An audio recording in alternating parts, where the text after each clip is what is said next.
Welcome to UPSC simplified. तो आज के वीडियो में हम सीखेंगे short trick to remember articles that are only available to Indian citizens, यानी कि मौलिक अधिकार जो केवल भारतीय नागरिकों के लिए। तो इसका एक ही लाइन में आंसर है 15, 16, 19, 29, 30।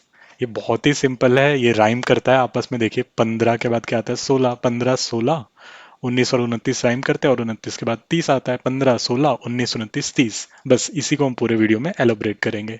So let's get started. तो आर्टिकल 15 अगेन मैं याद दिलाने के लिए, ताकि इस वीडियो के एंड तक हमको ये लाइंस याद हो जाए और इसको हम कभी ना भूलें। आर्टिकल 15, ये पिक्चर्स आप ध्यान से देखिए, अभी इनके बारे में हम चर्चा करेंगे। आर्टिकल 16, 15, 16, 19 आर्टिकल 19, 29 आर्टिकल 29 और 30 article 30। 15, 16, 19, 29, 30।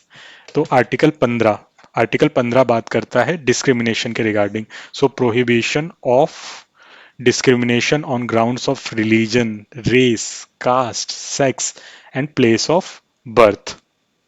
Okay, this is RRCSP. Okay, RRCSP, इससे हम इसको याद रख सकते हैं। वैसे इसको हम 2-3 बार पढ़ेंगे तो ये अपने आप याद हो जाता है।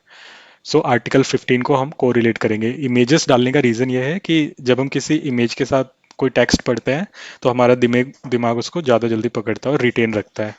सो this is about article 15। Next is article 16।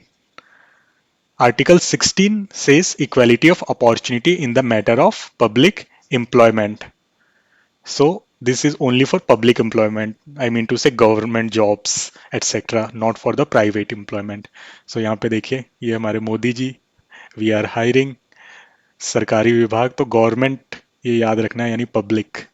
तो आप वुमेन है, हिंदू मुस्लिम किसी भी रिलीजन से हैं, किसी भी कास्ट से हैं, किसी भी सेक्स से, doesn't matter. There should be equality of opportunities in public employment. So this is article 16। Then article 19। So Article 19 comes under right to freedom. So this gives protection of 6 rights regarding freedom. किस किस के बारे में? Freedom of speech, freedom of expression, freedom of assembly, freedom of association, freedom of movement and residence and profession.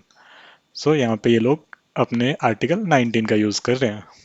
Next, Article 29 and Article 30, these are parts of cultural and educational rights. Article 29 talks about protection of language, script, and culture of minorities. So here in this image you can see. So this is about cultural and educational rights. Article 29, और Article 29 क्या कहता है? Protection of language, script, and culture of minorities. Then comes Article 30. This talks about rights of minorities to establish and administer educational institutions. So this also comes under cultural and educational rights. So एक बार अब हम देख लेते हैं दोबारा। हमने देखा article 15 जो पार्ट है राइट टू इक्वालिटी का। आर्टिकल 15 में क्या क्या देखा? RRCSP यानी prohibition of discrimination on grounds of religion, caste, race, sex, or place of birth. Article 16, equality of opportunity in matters of public employment. Article 19, protection of 6 rights regarding freedom of speech and expression, assembly, association, movement, residence, and profession. Article 29, protection of language, script, and culture of minorities. And Article 30, right of minorities to establish and administer educational institutions. So thank you. Thank you so much.